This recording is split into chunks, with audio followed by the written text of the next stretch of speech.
Théo, tu inaugures notre partie interview joueur.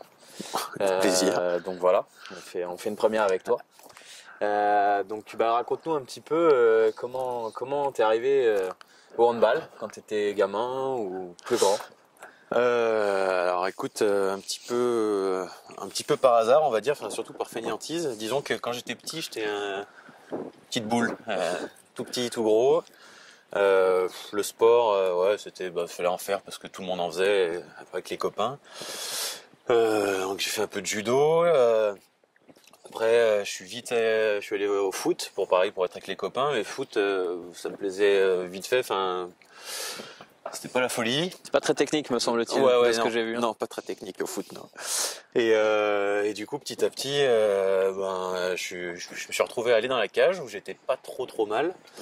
Le seul inconvénient du foot, c'est que l'hiver il fait froid et quand il pleut, ça mouille. Donc, je me suis dit, pourquoi pas le handball, vu que ça ressemble un petit peu, ça a l'air d'être à peu près la même chose, mais à l'intérieur, donc c'est pas trop mal. Vachement moins froid. Ouais.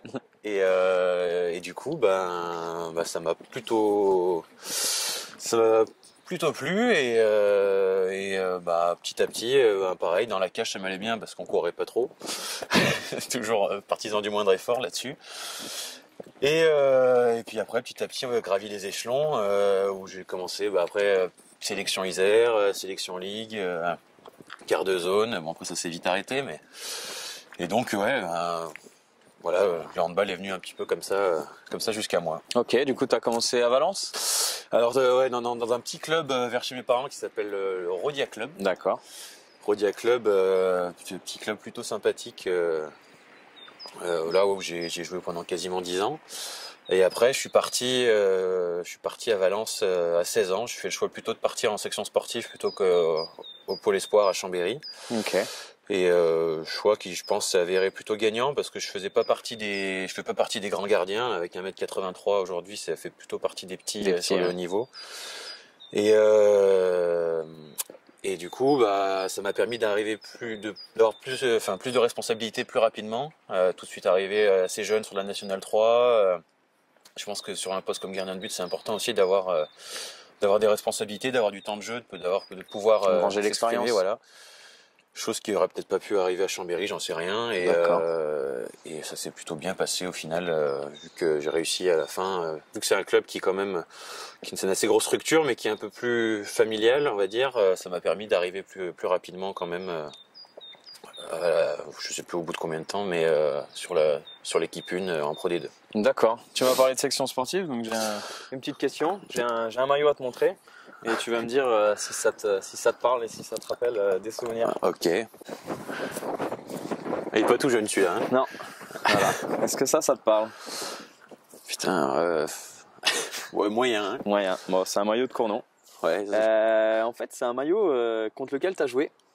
Justement en section sportive, parce que la petite histoire c'est que en section sportive tu as rencontré Cournon, ouais, en championnat de France cadet. Je m'en souviens très bien. Ouais. Et du coup t'avais une coupe de cheveux un peu différente, mais raconte-nous du coup un peu cette section sportive, ce que ça t'a apporté, le fait de faire un championnat UNSS qui est plutôt intéressant, ouais. Et un petit peu tout ça quoi.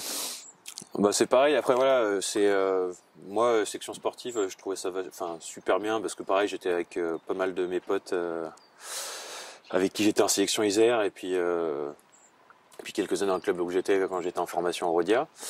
Donc déjà l'ambiance était plutôt sympa. Il y avait un vrai suivi au niveau des joueurs, que ce soit au niveau scolaire, au niveau handball.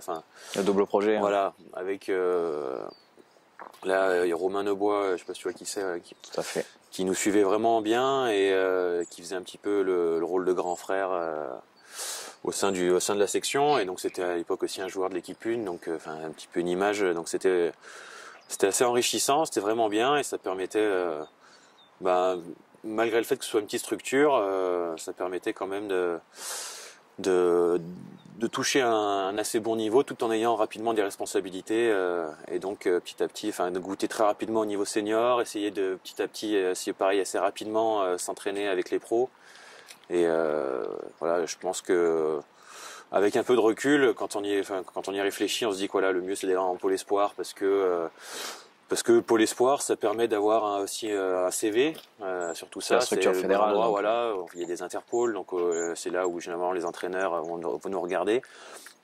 Mais je pense que si t'es pas dans les lumières, de ton pôle espoir, t'es vite mis de côté, chose que je pense qu'il n'y a pas en section sportive où tous les joueurs sont importants et puis il y a un vrai lien entre voilà. la section et le club. Donc, c'est ça. Donc indirectement ou directement, t'es dans ton club presque en section sportive.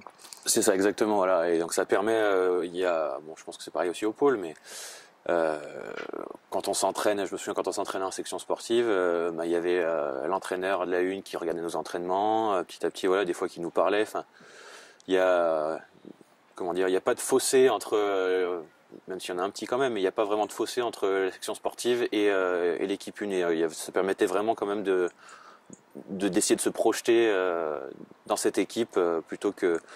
Enfin, j'imagine qu'à 16 ans, quand on voit, si j'avais été au pôle de Chambéry, la D1, ça aurait été peut-être un peu compliqué, ou alors ça fait rêver, mais grosse marche, voilà, ça ressemble plus à un rêve qu'à un projet, quoi. D'accord.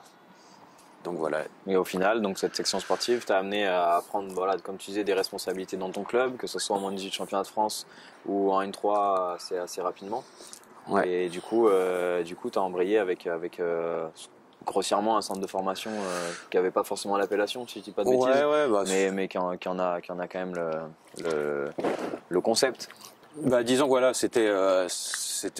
on pouvait appeler ça centre de formation. Je pense les entraînements, la structure était pareille, la qualité de l'entraînement était pareille. Il n'y avait pas l'appellation. Encore une fois, du coup, ça veut dire que t'es pas sportif de haut niveau sur les listes ministérielles. Gros point négatif par rapport à mon projet après pour essayer de rentrer en école de kiné. Bien sûr. Mais ouais, enfin voilà, c'est un centre de formation qui est aussi plus accessible et qui te permet aussi, voilà, encore une fois de plus rapidement toucher à l'équipe 1 et chose que peut-être qui se passe pas dans les autres centres de formation où voilà, tu t'es appelé en équipe 1 parce que y a un blessé ou autre. Petit à petit, les joueurs qui étaient pas trop mal du centre, ils s'entraînaient assez souvent quand même avec le groupe pro.